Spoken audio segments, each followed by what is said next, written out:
Hey everyone, it's Ian Sagstetter. Today is July 15th, 2022, and this is the second Zcash ecosystem update for the Zec Hub YouTube channel. So the first thing we're going to look at is the two community calls that happened yesterday. The first of those was the Arborist call, which is a call where all the teams developing on Zcash meet together and discuss the various things that they're working on.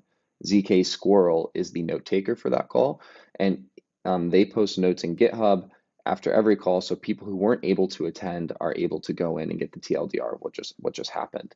So yeah, there's also a thread on Twitter where you can check that out. I'm going to post a link, which has the link to the GitHub in the description here on this video. And if you want to register for that call as well, at the bottom of the thread that I just mentioned, there is a link to register for the call. So Thread's a great TLDR. If you want to get the full notes, you can go into GitHub.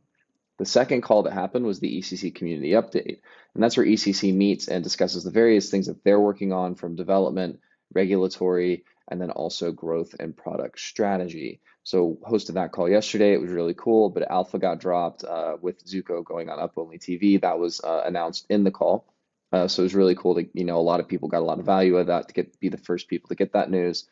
And then also, we tried out a new format where we didn't have a community AMA. We asked people to submit their questions beforehand and actually really enjoyed that format. It was a little bit smoother, a little bit shorter, it didn't take quite as long. So we're probably going to stick to that and then open up the AMA aspect of it, every 3 to 4 months. So really excited about that and how that went.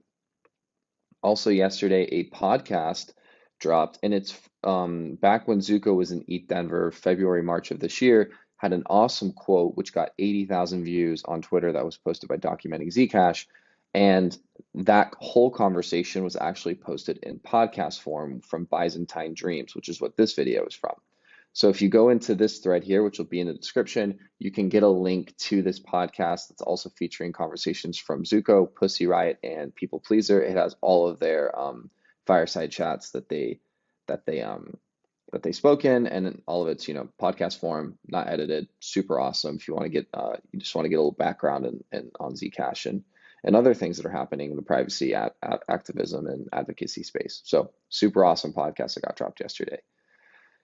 And the big news, the biggest of the news yesterday. So Up Only TV, after Josh Swihart announced that Zuko was going to be on Up Only TV, they tweeted that they have zero knowledge of the guest that was going to be live yesterday. And of course, it was Zuko. They went live with Zuko on Up Only TV, which is super awesome. If you're not familiar with it, Up Only TV is probably the biggest podcast in the crypto space.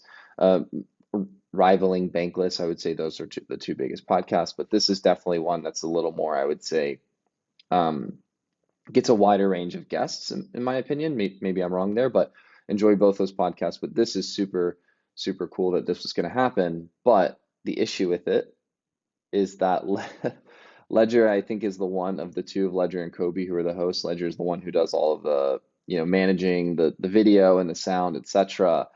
It looks like his computer shut down and they actually had to reschedule and the podcast didn't go through. So that wasn't very cool for just like the Zcash community because we were super excited to see Zuko on, but it looks like they're going to reschedule and have that episode here in the future. So excited for that. The Zcash Foundation is continuing to announce their speakers for ZCon 3. There is a thread in the forum that I'll also include a link in the description, but it looks like they have Dean Tribble from Agoric, who's going to be talking about how they're scaling Web3 with their JavaScript smart contracts. So Agoric's a really cool project working with JavaScript smart contracts. There's a lot of good relationships between the Agoric and various teams in Zcash. So it's going to be really exciting to hear what they're working on and listen to that talk over at ZCon 3, which is going to be here in a few weeks. This here was really awesome in my opinion. One of my favorite pieces of content that was dropped this week in the Zcash ecosystem. Zcash Media dropped a clip that explained zero knowledge proofs, and they did it at a pretty good level for people who are not technically like as technically proficient, so they could also understand.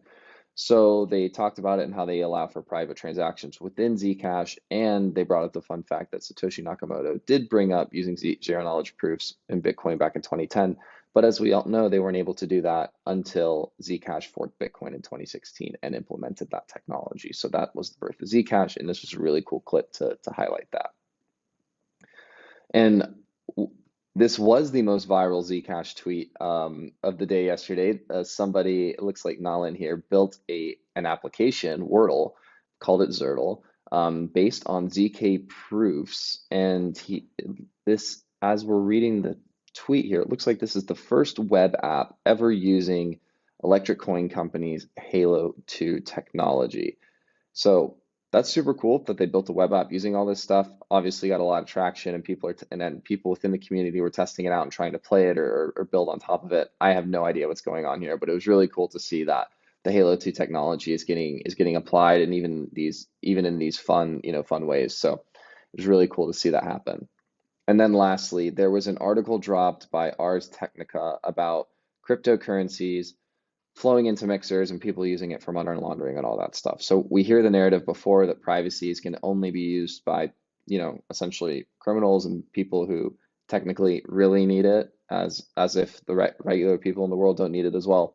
So ECC's Josh Swihart posted this awesome reply that you can't let people vilify privacy with this great poster just describing what privacy is actually for. It's for everybody. It's not just for people who are trying to avoid the government because they're doing something illegal. It's for everybody in the world because we all deserve the right to remain private and how we choose, and then also share what we want to share. So privacy is giving us that ability to choose what we want to share and choose what we want to put out into the world. So really excited, really exciting day yesterday. It really enjoyed everything that was going on in the ecosystem. If you have any questions, feel free to shoot me a DM on Twitter, and hope you guys enjoy this update. Have a great day.